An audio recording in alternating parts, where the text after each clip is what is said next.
போனேடா. Vijay pick up the phone. என்ன பையன் இவ்வளவு டென்ஷன் பண்றான்?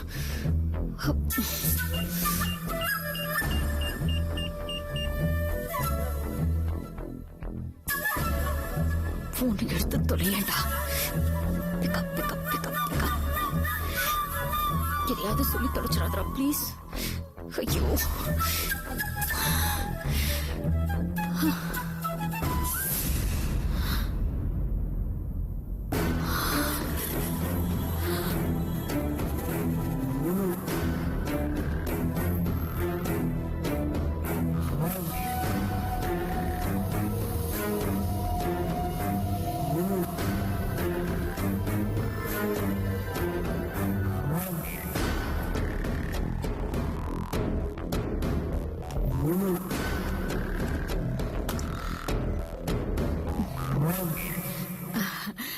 வாடா விஜய். என்ன காலையில இருந்து ரொம்ப பிஸியா இருப்பேன், லஞ்சு கூட வீட்டுக்கு வர மாட்டேன்னா சொன்னேன். இப்ப என்னடா திடுதிப்புன்னு இங்க வந்து நிக்கிறேன்? அதான் முக்கியமான விஷயம். அது விஷயமா தான் அலைஞ்சிட்டு இருக்கேன். விஜய், அப்பாவுக்கு ரொம்ப உடம்பு சரியில்லடா. காலையில இருந்து உன்னை பாக்கணும்னு சொல்லிட்டு இருந்தாரு. நீ எதுக்கும் ஒரு தடவை அவர் போய் பாருடா. அவருக்கு ஏதாவதுன்னா அப்புறம் என்னால தாங்க முடியாது. இப்ப எதுக்கு அவரை பத்தின விஷயம்? ஏ உமா, என்னாச்சு அவருக்கு? ஒண்ணும் இல்ல. முதல்ல நீங்க எல்லாரும் என்ன மன்னிக்கணும். என்னடா பெரிய பெரிய வார்த்தை எல்லாம் சொல்ற? ஒரு பெரிய தப்பு பண்ணிட்டேன், மன்னிப்பு கேட்டுதான் ஆகணும். நீ என்னடா தப்பு பண்ண? என்னடா பேசுற நீ? நீ என்ன தப்பு பண்ணிருக்க போற? கொஞ்ச நேரம் வாயை மூடிட்டு சும்மா இருக்கியா?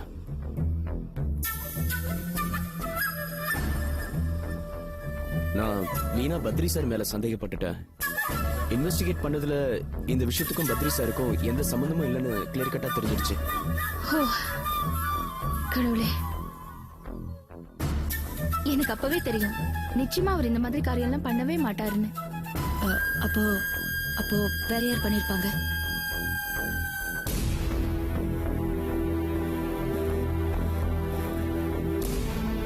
விஜய், ஏன் தயங்குற?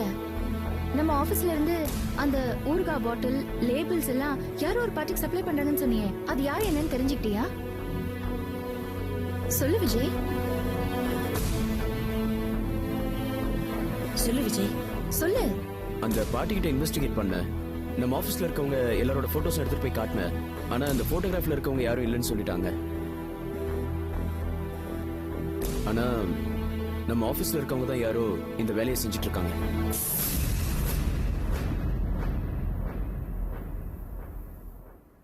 சாரி, என்னால இதுக்கு மேல இந்த கேஸ் இன்வெஸ்டிகேட் பண்ண முடியல. எனக்கு அந்த திறமையும் இல்ல. என்னடா இப்படி சொல்ற? பேசாம நீங்க இந்த கேஸ் யாராவது டிடெக்டிவ்டியோ போலீஸ்டியோ ஹேண்ட் ஓவர் பண்ணிடுங்க. நான் என் கடமையை சரியா செய்யல. I'm sorry. டேய் விஜய், விஜய், என்னடி ஆச்சு அவனுக்கு?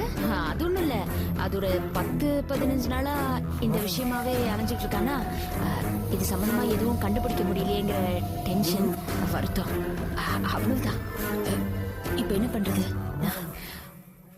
அதான் விஜயாலேயே கண்டுபிடிக்க முடியலன்னு சொல்லிட்டானே, அதுக்கப்புறம் போலீஸ், டிடெக்டிவ் ஏஜென்சி இவங்க எல்லாம் என்ன கண்டுபிடிக்க போறாங்க? அதான் அந்த டூப்ளிகேட் லேபிள்ஸ், ப்ராடக்ட்ஸ் இதெல்லாம் பாட்டிக்கிட்டு இருந்து பறிமுதல் பண்ணியாச்சுல. எனக்கு தெரிஞ்ச வரைக்கும் இந்த விஷயத்த இதோட டிராப் பண்றது பெட்டர்னு நினைக்கிறேன். டிராப்பா? அது எப்படி உமா முடியும்? அந்த டூப்ளிகேட் ஊருக்கா மார்க்கெட்டுக்குள்ள வந்துச்சுன்னா நம்ம தொழில் பாதிக்காதா? என்ன பேசுற நீ? அதான் அந்த டூப்ளிகேட் ப்ராடக்ட்ஸ் எல்லாம் நம்ம பறிமுதல் பண்ணிட்டோம்ல. இப்ப இந்த விஷயமா நம்ம டிடெக்டிவ்ஸ்டோ இல்ல போலீஸ் கிட்டயோ போனா அப்புறம் விஷயம் எல்லாம் பத்திரிக்கையில வரும். பப்ளிக் எல்லாம் தெரிய வந்ததுன்னா அப்புறம் கம்பெனியோட இமேஜ் ரொம்ப ஸ்பாயில் ஆயிடும். அதுக்கப்புறம் இந்த ப்ராடக்ட் எல்லாம் மார்க்கெட் பண்றது ரொம்பவே கஷ்டம். ஆஸ் a மார்க்கெட்டிங் டைரக்டர் எனக்கு தெரிஞ்சதை நான் சொல்லிட்டேன். அதுக்கப்புறம் உங்க இஷ்டம். வேணும்னா ஒண்ணு பண்ணலாம், ஒரு 1 month வெயிட் பண்ணி பாப்போம். அதுக்கப்புறம் வேணா போலீஸ்ல கம்ப்ளைண்ட் பண்ணிடலாம்.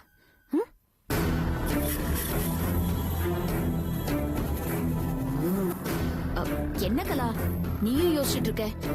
ரங்காவுக்கு எடுத்து சொல்லு. சரி, ஒரு மாசம் வேணா வெயிட் பண்ணி பார்க்கலாம் டூப்ளிகேட் ப்ராடக்ட்ஸ் வருதான்னு. அப்பயும் மீறி வந்துச்சுன்னா வேணா போலீஸ் கம்ப்ளைண்ட் கொடுக்கலாம். குட், அதுதான் நல்லது. டூப்ளிகேட்ஸ் இனிமே வராது.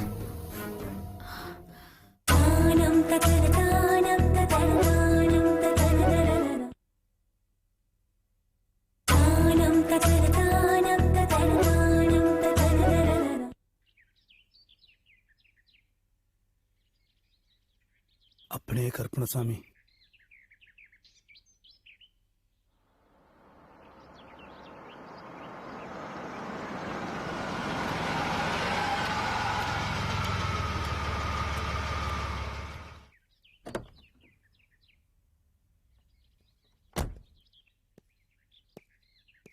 என்ன சிவதானோ திடீர்னு வந்திருக்க? 5 மணி பஸ்ஸுக்கு வந்துட்டேன். உங்களுக்காக காத்துட்டு இருக்கேன். இந்த வீட்ல பேய் இருக்கு, பிசாசு இருக்கு, இனிமே இங்க வரவே மாட்டேன்னு சொல்லி ஊருக்கு போன. ஊருக்கு போனோம் தம்பி. ஊர்ல இருக்க எங்க அம்மா கிளவி, என்னடா இது மனோகர் தம்பியை தனியா விட்டு வந்துட்ட, அவங்க அம்மா நமக்கு எவ்வளவு உதவி பண்ணிருக்காங்க, முதல்ல நீ ஊருக்கு கிளம்பி போய் மனோகர் தம்பி துணையாருன்னு சொல்லிச்சு. அப்படியே நம்ம ஊர் மந்திரவாதியை கூப்பிட்டு இங்குள்ள நிலவரத்தை சொல்லி மந்திரிச்சு பேய் பிசாசு பில்லி சூனியம் எதுவும் அண்டாத அளவுக்கு ஒரு தாயத்து கொடுத்துருக்கு தம்பி. நான் ஒண்ணு கட்டியிருக்கேன், இங்க பாருங்க. உங்களுக்கு ஒண்ணு கொண்டு வந்திருக்கேன் தம்பி, நீங்களும் ஒண்ணு கட்டிங்க. பேய் விரட்டுறதுக்கு தாயத்து போட்டு வந்துட்டேன். அது என்ன பழம் காய்கறி இல்ல? இதெல்லாம் உங்க தோட்டத்துல விளைஞ்சது தம்பி. முதல்ல கதவை திறங்க, இன்னைக்கு நைட் நல்லா சமையல் பண்ணி போடுறேன்.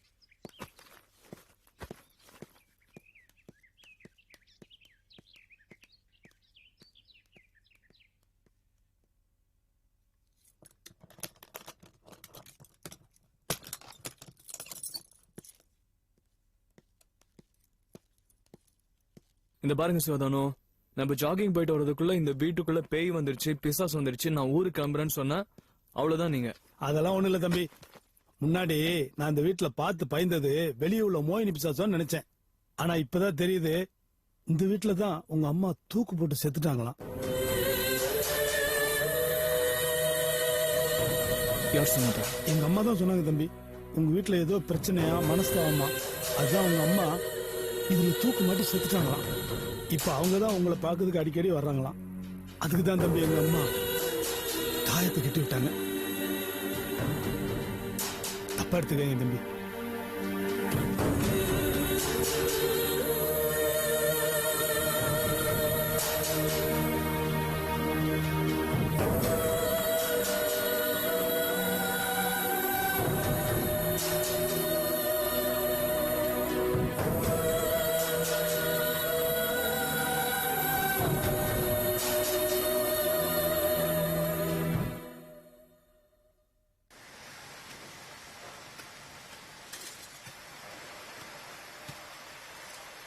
சந்திரா, ரெஜிஸ்டர் கூட கையெழுத்து போடணும். வள்ளிகா, கலாக்கா வந்ததும் அவங்க கிட்ட பேசிட்டு ரெஜிஸ்டர்ல சைன் பண்ணுங்க, புரியுதா? ஏன்? இனிமே ஆபீஸ்க்கு 9 மணிக்கு மேல வரவங்களை உள்ள விடக்கூடாதுன்னு அக்கா சொல்லிருக்காங்க. சந்திரா, உனக்கு தான் என் சூழ்நிலை தெரியும்ல. அக்கா வந்து நான் சொல்லிக்கிறேன், ரெஜிஸ்டர் கூட கையெழுத்து போட்டுறேன். கலாக்கா தான் சொல்லிருக்காங்க உள்ள விடக்கூடாதுன்னு. அப்ப நான் வீட்டுக்கு போக வேண்டியதானா? உங்களுக்கு எது? இந்த டெலிவரி லிஸ்ட் எடுத்துட்டியா? அக்கா ஒரு நிமிஷம் இருங்க, ஏதோ ரெடி பண்ணிடுறேன். என்ன மணி, இந்த டெலிவரி லிஸ்ட் எடுக்கிறது மட்டும் எப்ப பார்த்தாலும் லேட்டா பண்ணிட்டு இருக்க. எடு சீக்கிரம். சரிக்கா. அக்கா, அது என்ன லேட்டா வந்த, ரெஜிஸ்டர்ல கையெழுத்து போடணும். சந்திரா கையெழுத்து போட ரெஜிஸ்டர் தரமாட்டேங்கிறா. ஆமா, நான் தான் சொன்னேன். என்னைக்காவது ஒரு நாள் நீ லேட்டா வந்தா பரவாயில்ல, தினமும் 1/2 மணி நேரம் 3/4 மணி நேரம் லேட்டா வந்துட்டு இருக்கேன். இந்த மாதிரி தினமும் நீ லேட்டா வந்தா உன்னை பார்த்து மத்தவங்களும் கெட்டு போயிடுவாங்க. இப்படி பண்ண என்ன அர்த்தம்? இப்ப நீ எதுக்கு அழுற? அக்கா, என் புருஷன் தினமும் நைட்ல குடிச்சிட்டு வந்து என்ன அடிக்கிறாருக்கா. ஒரே தொல்லை. என்னால காலைல சீக்கிரம் எந்திரிக்க முடியல. அதாக்கா லேட்டா வர. நீங்களும் வேலையை விட்டு நிறுத்திட்டீங்கன்னா நான் பட்டி கண்டு சாக வேண்டியதுதான். புருஷன் அடிச்சா பொறுத்துட்டு போடுமா என்ன? திருப்பி அடிக்க வேண்டியதானே? அந்த குடியார புருஷன் கூட வாழாட்ட என்ன? நீங்க ஆம்பளை சுலபமா சொல்லிட்டீங்க. நான் பொம்பளை எப்படியா தனியா வாழ முடியும்? குடிகாரன்னு விட்டுட முடியுமா? எதுக்கு இந்த ஆம்பளைங்க எல்லாம் சாயங்காலம் ஆனதும் குடிக்கிறாங்க? அது சரி, அவங்களுக்கு ஏதாவது மனசுல ஒரு கவலை இருக்கும். அது துயரம். அவன் அறியாம யாருக்காவது ஏதாவது துரோகம் பண்ணிருப்பான். அதுல இருந்து அவனால மீள முடியாம அதையே நினைச்சு நினைச்சு தினந்தோறும் குடிக்கலாம்னு நினைக்கிறேன். அப்படியா? அப்ப நீங்க யாருக்கு துரோகம் பண்ணீங்க? இல்ல நீங்களும் தினமும் குடிச்சிட்டு இருக்கீங்களே, அதனாலதான் கேக்குறேன். சொல்லுங்க. என்ன காசு? என்ன யோசிக்கிறீங்க? சரி, இவ நம்ம ஏரியால தானே இருக்கா? இவ புருஷனை நான் பாக்கணும். காசு ஏற்பாடு பண்றேன். நீ போ, உள்ள போ. கையெழுத்து அதெல்லாம் அப்புறம் பாத்துக்கலாம், உள்ள போ. எடுமா சீக்கிரம். இதை முடிச்சுடுறேன்க்கா.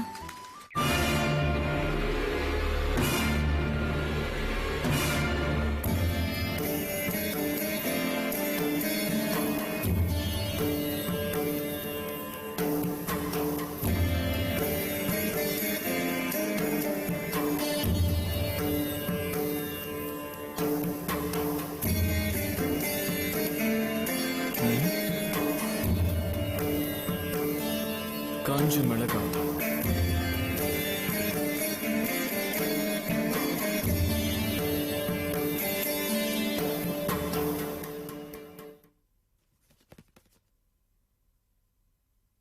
என்ன சிவதானோ, ஜூஸ் புடிக்கிற எலுமிச்சம்பழத்தெல்லாம் இப்படி கட்டி தொங்க விட்டுருக்க? சும்மா கேலி பேசாதீங்க தம்பி. இந்த வீட்ல ஒரு பொம்பளை பேய் இருக்கு. அதே நான் வேலை பார்க்குற இடத்துல வந்து தொல்லை பண்ணக்கூடாதுன்னு சொல்லி தான் மந்திரிச்சு வந்திருக்கேன். இப்ப நான் இதை கெட்ட போறேன். பொம்பளை பேய். ம்.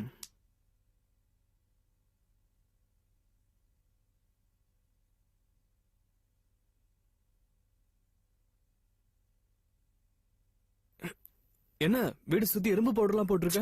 எறும்பு போடல தம்பி, திருநீரு. எங்க ஊர் கருப்பணசாமி கிட்ட மந்திரிச்சு எடுத்துட்டு வந்தது. இத போட்டு விட்டோம்னு வைங்களேன், இந்த பேய் பிசாசு எதுவும் இதை தாண்டி உள்ள வராது. யோ, இப்படிதான் பேய் பிசாசுன்னு சொல்லி என்ன அன்னைக்கு பயமுறுத்திட்டேன். அன்னைக்கு எனக்கு ஒரு கனவுல என் முகத்துக்கு நேரா கொலுசு போட்டு ஒரு பொம்பளையோட கால் தொங்கிட்டு இருந்துச்சு. அப்படியே பதறி எழுந்து பார்த்தா ஃபேன்ல ஒரு புடவை. பயந்து போயிட்டேன். மறுநாள் காலைல எழுந்து பார்த்தா சாரி இல்ல. எல்லாம் நீ ஏற்படுத்தின பயம். தம்பி, என்னது ராத்திரி புடவை பாத்தீங்க, காலையில அது இல்லையா? அந்த மோயினி பிசாசோட வேலை தான் தம்பி. நீங்க வாலிப வயசா இருக்கீங்களா, அதான் உங்க ரூம் சுத்தி சுத்தி வருது. கொஞ்சம் இருங்க தம்பி.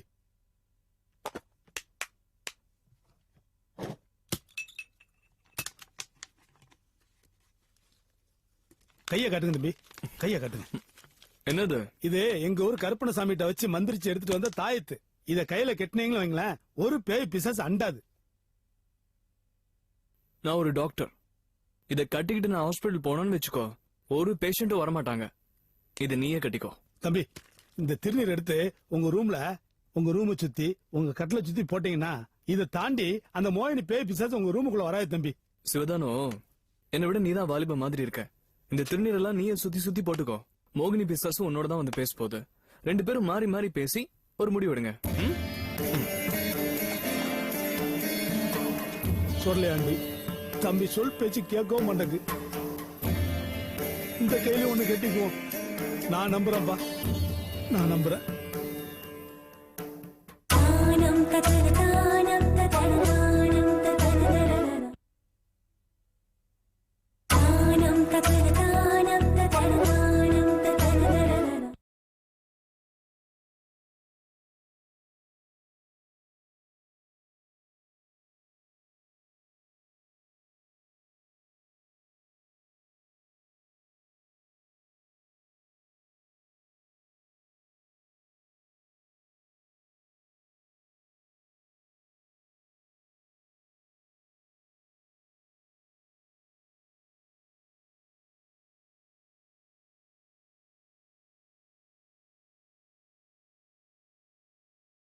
அது இல்லடா செந்தில், செவ்வாய்க்கிழமை அவளுக்கு கொஞ்சம் சுத்தி போடலாமே கற்பூரம் எல்லாம் எடுத்து வச்சிருக்கேன். பொழுது சாயற நேரத்துல தானே சுத்தி போட முடியும். 8 மணிக்கு மேல சுத்தி போடுவாங்க, அதுக்காக தான் சொன்னேன். சரிம்மா, அவ வளர்ந்த விதம் அப்படி. நம்மள மாதிரி மிடில் கிளாஸ் ஃபேமிலியா கொஞ்சம் அப்படி இப்படிதான் இருப்பா. நாம தான் அட்ஜஸ்ட் பண்ணி போகணும். சரி, இப்ப என்ன உனக்கு? அவன் வந்த உடனே சத்தம் போடணும், அவ்வளவுதானே? வந்த உடனே கத்துறேன். வேண்டாம் வேண்டாம், நீ அவள்கிட்ட எல்லாம் சத்தம் போடாத, நானே பாத்துக்கிறேன். டிவி பாரு.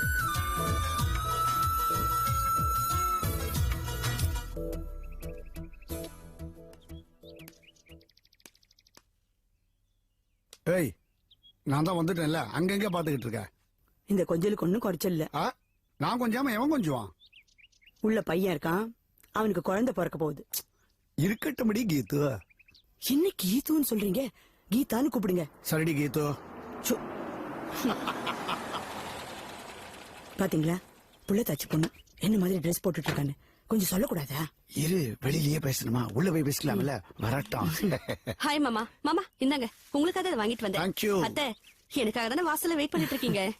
ஏமா, இந்த மாதிரி நேரத்துல கொஞ்சம் ரெஸ்ட் எடுத்துக்க வேண்டாமா? ஹெல்த்த பாத்துக்க வேண்டாமா?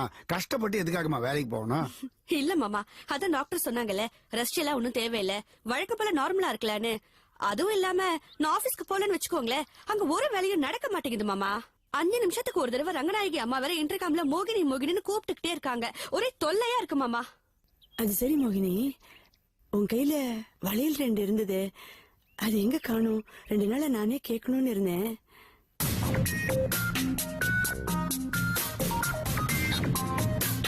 என்ன கட்டிக்கிட்டேன்?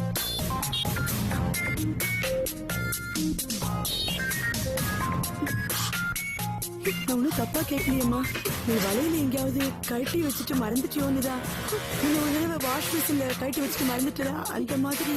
டேய், வளையல் காணும்னா காணாம போச்சுதான். அதுக்காக இப்படியா? ஒரு இங்கிதம் வந்தா நான் ஒன்னும் தப்பா கேட்கலீங்க. வாசலையே கேக்குறதா? உள்ள அழிச்சிட்டு போய் கையில இருந்த வளையல் எங்கம்மான்னு கேட்க வேண்டியதானே? எவ்வளவு முறை சொல்லிருக்கேன், அவ நம்ம மருமக இல்லடி, நம்ம பொண்ணு. பா, இப்ப அம்மா என்ன தப்பா கேட்டாங்க? வளையல் எங்கன்னு தானே கேட்டாங்க. அதுக்கே அப்படி கோவப்படுறீங்க? சும்மா அனாவசியமா அம்மாவை திட்டுற வெள்ளம் வச்சுக்காதீங்க. டேய், நான் எதுக்காக? எதுக்காக? தயவு செஞ்சு யாரும் சண்டை போடாதீங்க, என் மேலதான் தப்பு. அத்தை, அன்னைக்கு வளகாப்பு வீட்டுக்கு என்ன கூட்டிட்டு போனப்ப எனக்கு குழந்தை இல்லையேன்னு ரொம்ப வருத்தப்பட்டாங்க. நான் அன்னைக்கு ஃபுல்லா யோசிச்சேன். எங்க வீட்டு பக்கத்துல ஒரு அம்மன் கோவில் இருக்கு, அங்க வேண்டிக்கிட்டா நினைச்சதெல்லாம் நடக்கும்னு எங்க அம்மா அடிக்கடி சொல்லுவாங்க. கதம்ப ஃபுட் ப்ராடக்ட்ஸ் கூட அங்க வேண்டிக்கிட்டு தான் ஆரம்பிச்சாங்களா. அதான் நானும் அந்த கோவில்ல போய் வேண்டிக்கிட்டேன். என் அத்தை மாமா எப்பவும் சந்தோஷமா இருக்கணும், அதுக்கு சீக்கிரமா எனக்கு ஒரு குழந்தை பிறக்கணும். அப்படி நடந்தா என் கையில இருக்கிற இந்த வளையல கழட்டி உண்டியல்ல போடுறேன்னு வேண்டிக்கிட்டேன். கடவுள் புண்ணியத்துல நான் உடனே உண்டாயிட்டேன். அதான் அத்தை, டாக்டர் கன்ஃபார்ம் பண்ணதும் முத வேலையா அந்த கோவிலுக்கு போய் என் கையில இருந்த 5 சவரன் வளையல கழட்டி உண்டியல்ல போட்டுட்டேன்.